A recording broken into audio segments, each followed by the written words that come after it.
Hey everybody.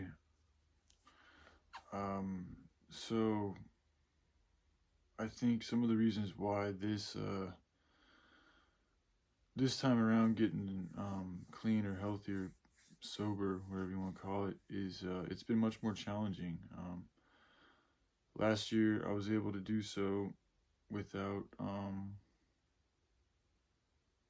it just didn't seem nearly as difficult. I was taking a lot more this time around, so I know that's a factor. But I think that, but I think largely more than anything, it was um, just a residual buildup of conflict with myself and with people and friends. Ever since I took that trip to New Orleans, which has now been about 5 years, and I met Joshua, I told my friends, my family, YouTube, everybody that I believe Josh was God. And, every single person in my life, pretty much looked at me like I was crazy. Um, and for two of the people I've spent the most time with in Arizona, I spent lengthy time talking to both of them. It was more of a debate or me defending myself or trying to. They were more like criticizing that I thought he was God and that he's not, and, and it's just like actually it was three friends. Now that I think about it, one of them has since passed, but I spent a lot of time defending Joshua and why I believe that he was God to my friends, and it created a little bit of conflict between my friends and myself, or my former friends. I'm not, to be honest, I don't. I mean, like I said, there's some reconciliation. I think there's some things that really need to be talked about, because I just my how I view friendship now has changed a little bit, and I haven't shared that with you guys. So it's nothing, until I share it with you guys really don't know where I'm coming from. So I'm not trying to put some extra blame on y'all's shoulders, but I've come to some new realizations in how I want to have how my relationships to go about. I mean, a relationship's all about being able to relate to people, and there's things that I experienced and observed that I saw you guys do, whom were supposed to be my friends at the times, that when I look back at it now, it's like I can't relate to that. I would not have done that, and if I would have done that, I would have felt extremely bad about it and need to have said something. That shit just wasn't right. What I saw from my perspective, that's not what I want to relate to. It's not what I want to be a part of, and that's not what I want, my friends to be a part of, because it's not good in my opinion. Um, but I haven't yet had that conversation, so that's on me. Um, but anywho, so that happened for a good while, like for a minute. It was back and forth of me defending Joshua, and the whole time too, like this is the thing that gets me about people who criticize all the time, is that most of the time, if not all the time, you'll find people who are always criticizing. They usually never say anything good. So that's the thing. It'd be one thing if you guys balanced it out a little bit, like if you're able to uplift and also criticize, but most of the time it's a lot of just criticism. And nobody, I don't think any one of them said really anything good about Joshua or the Hemp. In fact, a lot of them, not a lot of them, but one of them in particular tried to bash Hemp. And, it's just, and again, I felt like there was like a personal vendetta. It wasn't even like there was really good evidence to bash him, because there really wasn't. At the time, there was some counter evidence. I thought it was rather lame, but people who know what the fuck I mean, there's scientific evidence of what hemp does from multiple different sources, independent sources, mind you, independently funded.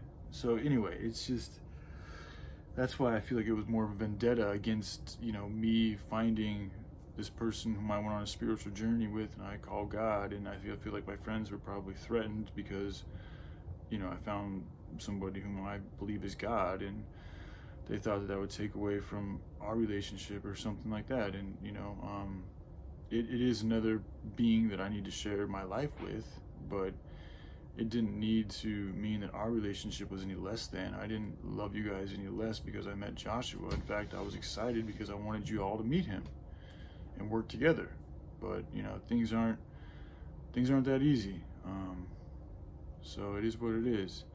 And then a couple years later, the same thing happened with Joy. You know, I shared how I felt about Joy at the time with two of my boys from Arizona, and you know, it didn't happen initially, but once I started like, you know, last year, me and her fucking did a lot of back and forth videos, and once that started to happen, they started getting more and more involved, and then slowly but surely they started voicing their opinions about the whole situation. And again, it's like me defending myself and what's going on and trying to explain these things, and they're trying to tell me what to do, and it's just da da da da da da da da. And then Joshua jumped in, he started trying to tell me what to do, and da da da da da da da da da da. In the meantime, I'm just trying to listen to my heart. And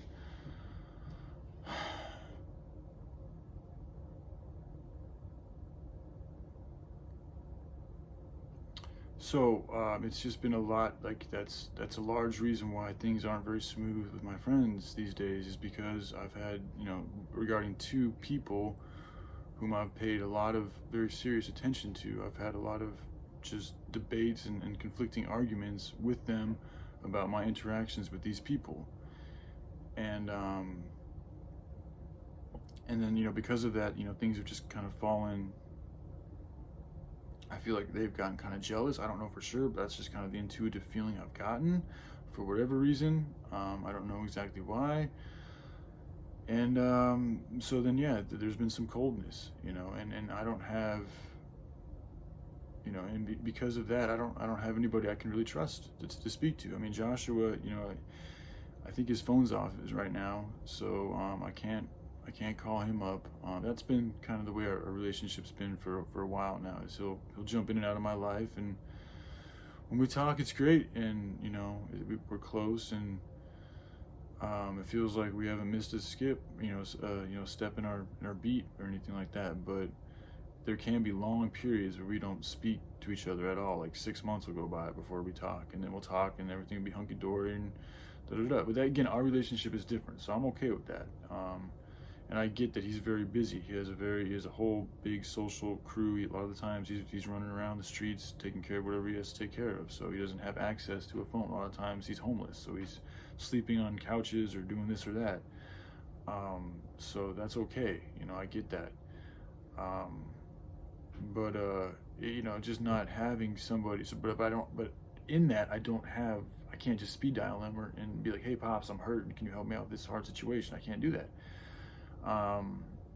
So I don't have anybody that I can call to. My family here, like, I don't feel like I can really relate to them on a type of level that I need to relate to be able to really get some type of a perspective that's able to meet where I'm at, you know, because it's just, you know, just the whole 9 yards with Josh being God and this, the internet thing, and just this and that. Like, even trying to explain people the situation on the internet when they have no fucking idea. It's like, you guys just, it's just, there's no way my words could really, you know, share with you the whole experience, everything that's gone on. And so it's like, it's all in my head. It's all in me. And what I share with on YouTube. And so I think all those pressures and those conflicting arguments, and then my continued drug use, and this past year, me just doing more and more kratom and more kava, and I mean, I was getting fucked up. Like, I was getting so fucked up to where my throat would be so torn and just damaged that if I were to just walk outside and go down the driveway here and try to do something in the yard, like, I would have trouble breathing. Seriously, like oh man, like I'm getting kind of dizzy here because my throat's so torn up. There's not enough oxygen getting into my body, and I'm fucked up. So I was doing a lot. I was doing a hell of a lot, and I was getting really weak, and I wasn't eating very much either. And so it's just a crescendo, you know, of things. Was, I say crescendo, I don't know if that's the right word, but it kind of feels like a crescendo because it was a downward crescendo of just all these things hitting me at once that kept me at this very weak point.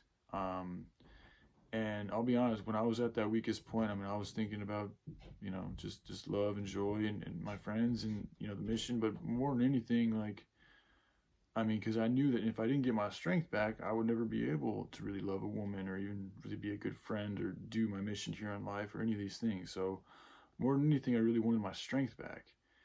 And, you know, I have received a lot of my strength back rather quickly too, which is good. Um, you know, but in doing so, like with that coming back has come a lot of pressure to, I feel just an immense pressure from some other external force. I feel like it's other human beings. I'm not sure exactly who, but there is an immense amount of pressure that I feel on my shoulders, like all the time from other people. And, you know, it's hard on me because I feel like I'm just getting my feet on the ground and I'm just getting my wind back and I'm just getting my strength back. And I'm still very much concerned about my destructiveness and my ability to just fuck things up. I mean, that's something that I've done over and over again. Is I get strong, I get, you know, whatever, I start reading, I do all these things, and then I just decide to get fucked up again, and I'm back to that cycle of getting fucked up, and I can feel myself slipping into that again. And I also have this issue of putting certain people on pedestals, and it's like the whole world won't matter, you know, if this one person doesn't like me, or if things aren't cool with that one person. And the really sad part is like sometimes I'll actually get that approval from that person and then I still won't be happy. So it's like I know that's not the answer. Like I shouldn't be looking for other people's approval for happiness. I know that's not right. I know that's not healthy, and yet I still look for it. So it's like I'm aware of what I'm doing wrong, but I'm still doing the wrong thing, even though I'm aware of it. And, you know, it's just, it takes, I mean, you know, it takes time. That's why I've come to the hard realization that, you know, a good 6 months would probably be the healthiest. The longer I can be sober and continue with my strength, the better off I'd be, you know, being a friend and being a husband and being a soldier, the whole 9 yards. However, I have a longing in my loins it feels like almost every second of every day to be with a woman and to not be alone anymore. So there's a huge confliction there, because one part of me wants desperately to connect. It does feel desperate, it does. And then another part of me doesn't feel like I'm ready yet and is extremely concerned that my heart is in a very tender spot and it would only take the slightest, you know, maybe you jab in the heart, you know, from somebody else, maybe them not even meaning to do so, but if I'm just in such a sensitive spot, I mean, and part of me doesn't want to be here anymore. It still doesn't. Part of me really still has a hard time waking up every morning, knowing about the starving children, knowing about all this corruption, knowing about all the bullshit, and also knowing all the solutions in my head, and knowing that they're all there, but it just takes somebody putting together in the right way and presenting them to humanity in the right way, which is a lot of work. And it's like I'm aware that it can be done, but I'm aware of also that it is a lot of work, and I'm trying to do it, but at the same time I'm trying to take care of myself and heal over this drug addiction thing and deal with this desire to have a wife. And I'm 36 years old living at my parents' house, and it's like all of these things at once. And at the same time I'm watching, you know, the world eat itself up, and you know, everybody is pointing fingers at everybody else instead of focusing on what they can actually do to solve the problem in front of their faces. So it's very maddening and very, you know, in a lot of ways just ridiculous. The shipping container thing, I mean, it's like we literally are causing whales and marine life to go extinct just so we can ship goods to and fro, just so people can make a profit, and so that people can work shitty jobs in factories. This is the state that we're living in. This is our reality. This is hell. Okay, we have a president who literally goes around, it looks like he's groping those people. That's what it looked like. I don't know what it was. That's what it looked like to me. It looked like borderline groping that was aired and showed to the public, which is just a slap in our face. It's showing them how much power they really have. You have to think, 20 years ago, they were able to bring down those 2 towers and do all these other things to other buildings. Do you realize how many people would have to be involved for that to happen, and for the lips to continue to be sealed shut? It's like nobody's been prosecuted. Nobody that's really responsible for that has been prosecuted. The reason why is because the courts are all rigged, man. Like, there is no justice in a corrupt system. This is why the politician thing, trying to change the fucking beast from the inside out, is not going to work. You know why? It's because they rule it with money. So unless you have more money than them, and you don't, because the 1% has 99% of the wealth, so it's the facts, the proof is in the pudding. There's no way we can win this battle fighting it on their field.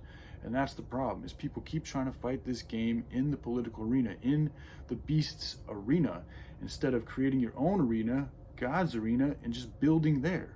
You can completely separate and detach yourself and not pay them any more attention, and they will get weaker and numb, and that's when they're going to have to come after us. But at that point, we already have our strength, we already have our defenses, we already have our resources, so we'll be good. But it's like, this stuff is so simple to me, yet everybody else still wants to try to change the system from the inside out and hold on to this American culture like it's something that's actually good, instead of just acknowledging that it's fucked up.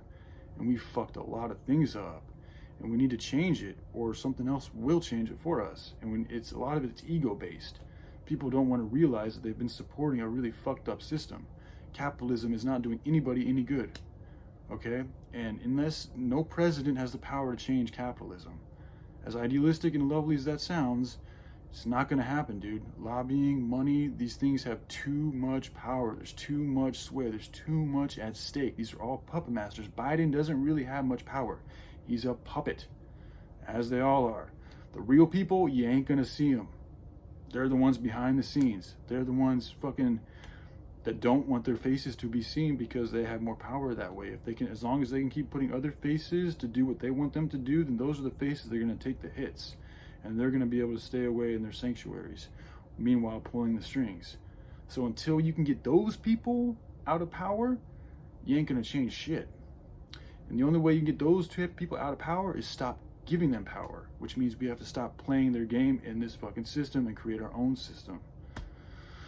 So anyway, you know, it's like, that's a very passionate thing I have inside of myself. So I have that. I have my own desire to heal. I have my own desire to be with a woman. I have so many desires inside of myself. It's like a tornado. And finding some direction can be very difficult sometimes. And I just, I don't know. I just don't know what to do sometimes. So I just thought I'd share how I'm feeling this early day, and you know, things change hour to hour for me. So, you know, I'm gonna meditate a little bit and see how I feel, and just go from there. So, all right, I love you guys. Y'all take care. Bye.